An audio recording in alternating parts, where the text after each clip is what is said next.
Fala pessoal, paz do Senhor Jesus pra você, Vini e Rafa aqui em mais um episódio do meu, do seu, da Rafa, do nosso Café com Debate, porque aqui, Rafa, é um local seguro para que a gente seja instigado a não só a frequentar a EBD mais próxima da sua casa, mas a aprendermos a verdade no que está escrito no livro da verdade, não é isso, Rafa? Com certeza, então a gente convida vocês a comentar aqui embaixo, Exatamente. curtir, compartilhar, escreve pra gente o que você está achando do programa, o que você gostaria que fosse melhorado.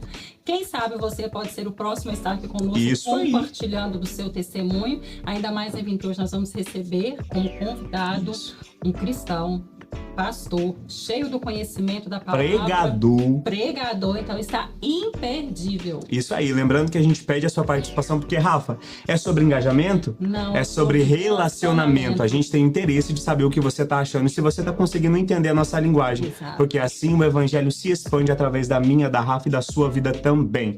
Rafa, o episódio de hoje tá incrível. O nosso tema, lição de número 4 da nossa revista. Sim. E o nosso tema hoje vai falar sobre a igreja em Jerusalém. Isso daí. Uma igreja cheia do Espírito Santo. Exato. Exatamente, tá incrível, né? Nosso convidado tem muito a nos acrescentar, mas pra gente ganhar tempo, como a gente sempre fala aqui, a gente vai lá pro nosso texto áudio do nosso tema de hoje. Ele tá ali em Atos capítulo 4, a partir do 31, e diz: "E tendo orado, moveu-se o lugar em que estavam reunidos, e todos foram cheios do Espírito Santo e anunciavam com ousadia a palavra de Deus." Tremendo, não é tremendo, Rafa? Muito tremendo. E, inclusive, a verdade prática também está tremenda. Ela vai dizer, uma igreja cheia do Espírito Santo, ela suporta aflições, ora com poder e ousadia no testemunho cristão. Rafa, já quero inaugurar te fazendo uma pergunta. Suportar as aflições é característica de um crente cheio do Espírito Santo? Excelente pergunta, mas nós vamos deixar você na curiosidade e os nossos irmãos também, porque o nosso convidado vai responder essa pergunta pra gente. Pode responder, né? Muito. Já aproveitando pra gente ganhar tempo, para deixar o nosso convidado, né, com a maior participação, vamos falar a respeito dos objetivos da lição, que diz identificar as características de uma igreja cheia do Espírito Santo, destacando a sua perseverança em meio às provações, analisar a importância da oração com poder na vida da igreja e demonstrar como a ousadia espiritual fortalece a pregação do evangelho. Sensacional. Incrível, você já sabe os nossos tópicos, então para responder eles e as nossas perguntas, a gente tá com quem? A gente não podia ser outra pessoa. Além de tudo que a Rafa já citou, ele é meu amigo e vai ser seu também. Eu tô falando de quem? Eu tô falando de Pastor Fabrício. Pastor Fabrício, muito bem-vindo, obrigado por aceitar o nosso convite. Amém, eu fico feliz de poder estar aqui com vocês, compartilhando da palavra de Deus, né? E no ambiente de amigos também, né? Amém. Dos irmãos em Cristo. Espero que seja bem proveitoso para todos. Amém. Glória a Deus. Vamos lá para a gente ganhar tempo, né? Nós estamos estudando a respeito dessa revista da Escola Dominical, né, sobre a Igreja em Jerusalém, um modelo a ser seguido, né? Na lição anterior, nós aprendemos sobre uma característica fundamental da igreja, que é ser fiel à pregação do Evangelho, né? E hoje, como o próprio título da lição vai nos dizer, a gente vai aprender sobre uma igreja cheia do Espírito Santo, né? A gente viu na lição anterior e também a gente pode rever na palavra do Senhor, porque a Bíblia, ela precisa ser lida continuamente. A gente vai ver que em Atos 3, né, Pedro, junto com João, eles estavam se dirigindo para a oração, e nesse meio do caminho, né, ele cura um coxo.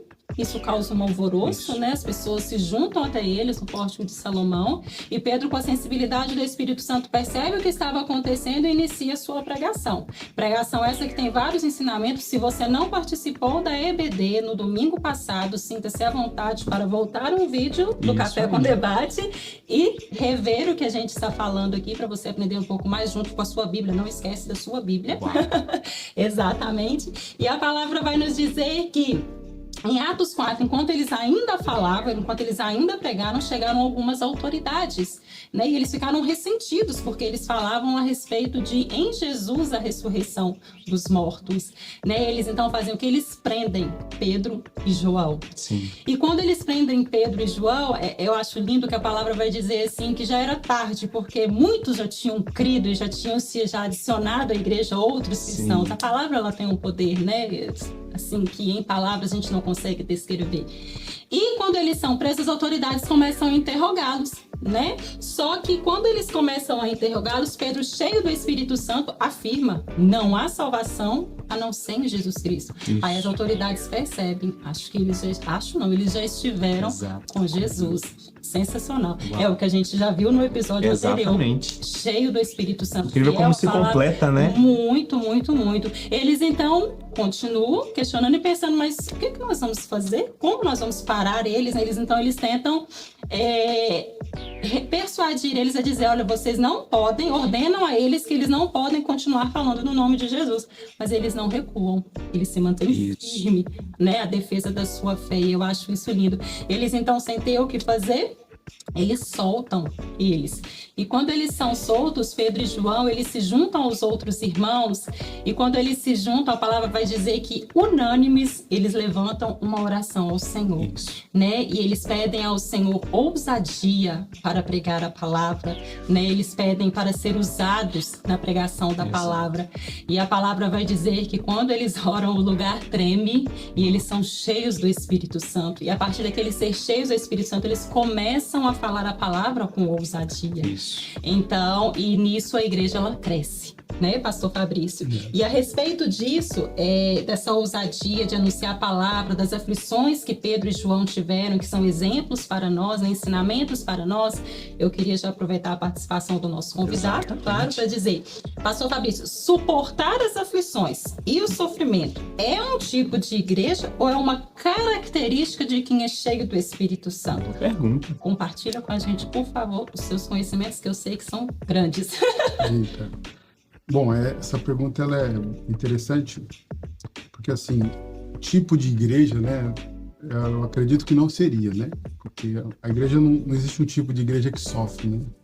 Jesus disse assim que por causa do nome dele nós sofreríamos, né, mas isso não nos identifica, né, então não somos um tipo, mas isso caracteriza uma igreja assim cheia do Espírito Santo, né, porque como você bem mencionava, o que fazia com que eles pregassem o evangelho com ousadia era a capacitação do Espírito Santo. Sim. Quando Jesus foi assunto ao céu, o capítulo 2 de Atos, a Bíblia diz que ali eles foram cheios do Espírito Santo para um propósito. Sim. Né? Não foi em vão. E o propósito era exatamente esse, né?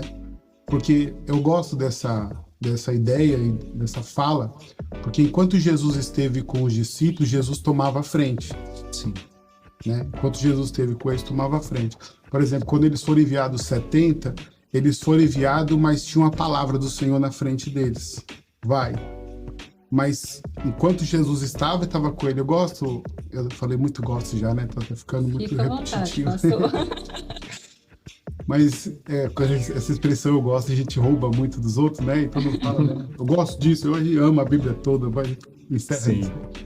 Mas é interessante que teve por exemplo, os discípulos de João uma vez questionaram Jesus a respeito do jejum, lembra dessa parte? E aí, o discípulo de João jejua e os seus não. Sim. Aí Jesus falou assim, ora, enquanto o noivo está com os convidados, por que eles vão jejuar, né? Sim. Mas haverá o tempo que o noivo será tirado e então eles jejuarão. Então, nessa mesma simetria ou nessa mesma ideia, né? A igreja ela precisou do Espírito Santo para poder pregar com ousadia e viver essas aflições que eles tomam, né? Sim, é interessante quando nós analisamos, né, a Bíblia, quando Jesus, né, ainda estava com os discípulos, igual o senhor falou, e no momento em que ele esteve para ser crucificado, Pedro negou, tiveram medo. Mas como que o Espírito Santo, quando eles são revestidos de poder, como que o Espírito Santo fornece, né, capacita eles com ousadia, então eles não tinham medo, eles estavam presos. Exatamente. Né? Eles foram coagidos, eles foram ordenados, você não vai falar desse nome, mas que diferença do Pedro de antes, do João de antes e do Pedro após ser cheio do Espírito Santo. A obra do Espírito Santo é linda. Exatamente. É interessante isso que você falou, porque também, por exemplo, esses mesmos discípulos que nós vimos foram aqueles que, quando viram Jesus andando sobre as águas, gritaram, lembra? Sim. E a gente brinca, até no meio da teologia, a gente brinca que eles gritaram como se fosse mulheres, vamos dizer assim, né? Não é preconceito, tá, Rafa? Mas assim, por causa do medo que eles tiveram, porque eles olharam e acharam um fantasma. Sim. Mas esses mesmos discípulos que ali gritaram de medo, foi os mesmos que posterior a isso, na hora da morte, não tiveram medo. Uau. Né? E morreram de formas, quando a gente vai para a história, né? Que a Bíblia não relata de fato como cada um morreu, né? Mas quando você vai para a história, você vê, por exemplo, Pedro olhando e falando assim, eu vou ser crucificado? Igual foi o meu Senhor? Sim. Não, eu não sou digno. Bota de ponta cabeça. Sim. Então, isso é extraordinário, né? Então, O Espírito Santo. é a capacitação do Espírito Santo. Exatamente. Exatamente, pastor. Toda essa contextualização que o senhor deu, que a Rafa deu, a gente vê muito poder, né? No tópico 2 da nossa revista, vai mencionar a respeito que essas pessoas oraram em poder. Queria que o senhor explicasse pra gente o que significa esse orar em poder. Eu estava pensando sobre isso, né, em casa, e é interessante dentro do nosso meio pentecostal, principalmente, existe muita fábula, né, do poder, né? Nós pentecostal, por exemplo, a gente põe o poder na voz, né? Exato. Aumenta a voz, fica rouco. Nossa, o microfone sofre, né? E o sonoplasta também. Exato. Eu acho legal até em alguns, porque tem alguns que se posicionam e faz até aquele jeito assim, né? Aí você, cara, você é cheio de poder, né? Quando na verdade... Você até brinca, né? Olha pra essa pessoa do seu lado e faz cara de profeta. Exato. Sim. Porque esse é o falar, né, do pentecostal. Sim. Mas quando a gente olha para a Bíblia, esse poder, na verdade, não está relacionado a nada disso, né? Porque o maior poder que a gente pode orar é o propósito de Deus naquilo para qual nós estamos orando, ou para aquilo que nós estamos orando. Então, o poder da oração é dentro do propósito de Deus. Sim. Né? Então, às vezes a gente lê o texto sagrado e, por exemplo, Jesus mesmo diz, tudo que pedis meu nome, crendo, recebereis. Nós três, nós vamos três. Você pode contar um testemunho de oração que você pediu e não aconteceu. Sim. Mas você pediu o nome do Senhor, né? E não aconteceu.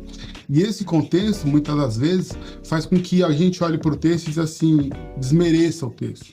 Quando na verdade não é. É que a gente quer impor a nossa vontade ou a nossa necessidade diante e queremos que Deus faça. Então, a oração com poder, inclusive do capítulo 4 de Atos, é o propósito pelo qual a igreja tinha.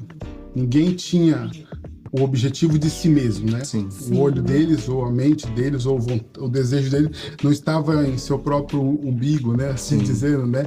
Mas estava no propósito de Deus. Então, quando a gente ora com o propósito de Deus, e era propósito do Senhor que eles fossem o que eles foram, né? Pregando o evangelho, anunciando, a gente não pode esquecer o contexto que eles viviam, né? Sim. Porque eles eram judeus, ligados a uma religião judaica, né? Dos hebreus, que detestava Jesus e o caminho. Então, o que o Sinédrio ou o que o sacerdócio fazia era caçar os judeus, né? Então, eles tinham que enfrentar esse medo, né? Sim. Eles tinham que enfrentar as famílias. Às vezes a gente esquece disso, mas esses irmãos da igreja primitiva, eles tiveram a sua família destruída. Porque uma vez que ele se converte ao evangelho e a família consegue no judaísmo, elas não aceitam mais ele. Ele perde herança, ele perde direitos. Então eles estavam abrindo mão da vida todas para poder seguir com Jesus. Então o poder, no caso, seria o propósito de Deus ali, né? E é interessante quando o senhor fala esse respeito, né, do judaísmo, das leis da época, que as autoridades, né, eclesiásticas, né, que foram questionar eles tinham conhecimento disso. E como que a palavra fala assim, que Pedro, a palavra é clara nisso, Pedro e João, eles sabiam que eles não eram, não tinham estudo, a palavra fala isso, mas eles olham e falam assim, mas eles estiveram com Jesus. Então, que diferença que é a oração com poder, a ousadia do Espírito Santo frente às leis, né? Então, assim, daquela época, né? Não que as leis não importem, claro que importam, né? E elas estão aí pra gente, né, obedecê-las, mas a ousadia do Espírito Santo. Exato. Inclusive, a respeito da lei que você falou, nesse contexto, os discípulos olham para eles e falam assim, não, a gente não pode obedecer vocês. Antes a nós é importante obedecer a que o Cristo disse. Porque eles estão dizendo, não pregue. Mas Jesus disse o quê? Sim, e é interessante porque é perceptível, a lição até vai dizer isso, que o questionamento deles não era a respeito se eles estavam certos ou errados, eles estavam olhando para o povo, tanto que eles soltaram eles, porque o povo glorificava a Deus. Então, como assim nós somos castigados se o povo glorifica a Deus? Então, eles não acharam motivo. Não que obedecer à lei não seja importante, mas naquela ocasião a perseguição era por outro motivo. Exato. Né? Então, assim, é muito interessante. Rafa, você mencionou sobre oração. Sim. Então, eu vou puxar e eu vou aproveitar e vou te fazer uma pergunta sobre isso. A revista e a Bíblia também vai nos dizer que a oração tem os seus efeitos e nisso abre caminhos, dá direção. Contextualiza pra gente o que a lição quer dizer quando diz que a oração dá a direção. É interessante que a igreja em Jerusalém, durante todo o seu desenvolvimento, a gente vê a palavra oração presente. Não existe igreja sem oração, sem palavra. Isso aí, voltando nos episódios anteriores, vocês vão continuar aprendendo conosco. Então, a oração é fundamental na vida, né, do cristão. E a respeito da igreja em Jerusalém, dessa lição de hoje, o capítulo de Atos 4, vai dizer que quando eles começaram a orar, uma palavra que eu acho interessante, fala unânimes. Não foi um ou outro. Todos. Foram todos. E a lição também vai nos dizer isso. Não quer dizer que todos estavam no mesmo nível de conhecimento espiritual ou de vida com Deus. Havia os mais novos na fé, havia aqueles que já eram mais antigos no conhecimento, mas eles tinham um só propósito. O pastor Fabrício já trouxe isso pra gente, que o propósito era glorificar a Deus. E tanto que a oração já por si só já responde a sua pergunta. Ela começa com o quê? Glorificando a Deus, né? E citando a palavra, eu acho fantástico. Ela cita salmos, né, a respeito de Davi. Então, assim, porque o Senhor ele tem compromisso com a palavra dele. Então, a gente precisa de aprender a orar segundo a palavra dele, né? Porque orando segundo a palavra, a gente tem certeza que vai se cumprir, com certeza.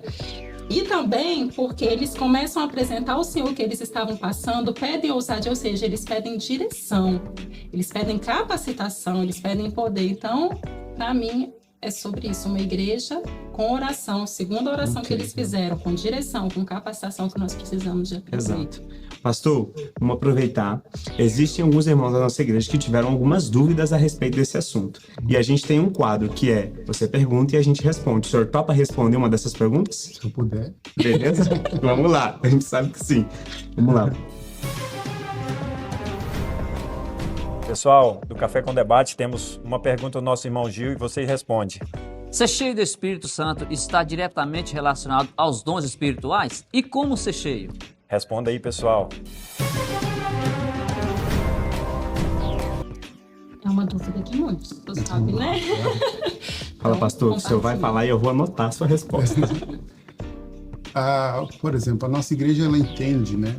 Ela entende que uma pessoa cheia do Espírito Santo, né, batizada com o Espírito Santo, ela tem a evidência das línguas estranhas, né? Então, inclusive, Paulo também dá muito a ideia dessa questão. Então, a gente acha que ser cheio do Espírito Santo, dentro do nosso meio, às vezes, é a pessoa que fala em língua estranha, opera sinais, maravilhas. Quando, na verdade, não. Se a gente olhar o próprio capítulo 4 de Atos dos Apóstolos, a gente vai ver uma igreja que, além de viver em comunhão, né, no mesmo propósito, eles tinham o coração entregue um ao outro, né? Então, o maior sinal para mim, no caso, que eu encontro no texto bíblico de uma igreja cheia do Espírito Santo, é uma igreja que produz o fruto do Espírito Santo. Amor, paz, bondade, humildade, mansidão, enfim, todos esses, os dons espirituais. E a Bíblia diz que o maior de todos esses é o amor, e contra esse não há lei. Spoiler da nossa próxima lição, né? Exato. Então, a ideia de ser cheio do Espírito Santo, no meu entendimento, com base no texto, é uma igreja que produz o fruto do Espírito Santo. Isso. Né? Dons espirituais é outra coisa, né? Por exemplo, a gente vai ver em Mateus, se não me engano, capítulo 24, o próprio Jesus falando que muitas pessoas chegarão diante dele, né? No juízo final, ou na hora do acerto de contas, Senhor, em teu nome nós profetizamos. Tudo isso é dons espirituais que Deus dá às pessoas. Não quer dizer que isso é uma pessoa cheia do Espírito Santo. Né? Agora, como ser cheio do Espírito Santo, aí só tem dois caminhos, né? Oração e palavra. Oração e palavra. Exato. Porque a oração quebranta o nosso coração. Quando nós oramos, nós nos quebrantamos diante de Deus. E a Bíblia diz que diante de um coração contrito e quebrantado, Deus nos despreza. Né? O Salmo 51, para mim, é o salmo mais lindo da Bíblia, né? É a oração de Davi no caso do seu pecado. Então ele se quebra. E ele se quebra, eu não sei se vocês prestam atenção, pode falar mais além um pouquinho? Pode? À vontade, pastor. Deus. No Salmo 51, quando Davi faz aquela oração, a Bíblia, ele não se preocupa em sacrificar, que era o meio pelo qual antigamente eles alcançavam o cobrimento do pecado, né, deles. Ele não se preocupa em sacrificar, mas Davi ora e fala: Senhor, perdoa os meus pecados. Ele se quebranta e ele diz assim: Senhor, e diante de um coração contrito e quebrantado, o Senhor não despreza. E Davi ali é perdoado, ele vive o tempo da graça, né? Então a oração, ela quebranta o nosso coração. E a palavra nos dá orientação, e traz o Espírito Santo. Então se você, cadê? Não lembro o nome do irmão, como que é o nome dele? O Gil. Gil, você quer ser cheio do Espírito Santo? Ora, meu amigo, lê a palavra do Senhor, que o Senhor, ele vai te encher do Espírito Santo. Glória a Deus, é isso aí. Você anotou a resposta? Porque eu tô aqui gravando que depois eu vou anotar. Pessoal, eu sei que vocês também querem saber muito mais, como eu e a Rafa, estamos instigados a ir à próxima EBD, você também, eu tenho certeza. Por isso, procure a mais próxima da sua casa. Não deixe de frequentar e não só ser instigado pela palavra, mas aprender e ser orientado por ela, não é, pastor? Exatamente. Não existe caminho de maior verdade. E aqui, pastor, antes da gente encerrar, eu quero ter a honra, a gente já fez o nosso debate, e agora eu vou servir o nosso café. Só que antes, enquanto eu vou servir, eu quero que o senhor olhe para aquela câmera e deixe uma palavra de esperança para quem nos assistiu até agora. Eu gosto do meio pelo qual nós vivemos, né? Porque estabelece dentro de nós um estilo de vida, né? E o estilo de vida que Deus se agrada. Hoje eu fui perguntado por alguém se salvação ela é confirmada dos nossos corações. E aí eu respondi de uma forma simples, dizendo o seguinte: que a salvação ela é confirmada nos nossos corações e concretizada na nossa mente. Porque eu entendo ser salvo, porque isso não é um mérito meu, é um dom de Deus, que Deus nos deu, foi através do sacrifício de Jesus que nós somos salvos. Porém, a gente precisa ter a consciência de um crente salvo, né? E um crente consciente da sua salvação, ele é um crente que, eu repito, né? Ora, lê a Bíblia e se abstém das obras mortas. Então, a maior palavra de esperança que a gente pode produzir no coração dos nossos ouvintes é que você deve se disponibilizar diante de Deus, né? E servir ao Senhor de todo o seu coração. Eu vou repetir de novo: orando e lendo a palavra de Deus. Que Deus abençoe. Amém, pastor? Amém. Seu café, Rafa, seu Aí café. está, pastor, sem açúcar, Rafa, toda a nossa EBD termina onde? no café direito. Todo o investimento do Café Girê é direcionado à obra missionária, não é, Rafa? Exato. Então, todas as vezes que você investe no Café Girê, você investe no campo missionário. Não são só os pés que vão, as mãos dos que contribuem também fazem parte disso. Gente, muito obrigado por vocês terem nos acompanhado até aqui. A gente vai voltar já já. Então, se prepara para o nosso próximo episódio. Fiquem com Deus e nosso Tintim de Crente. Fiquem com Deus, gente. Até o próximo episódio.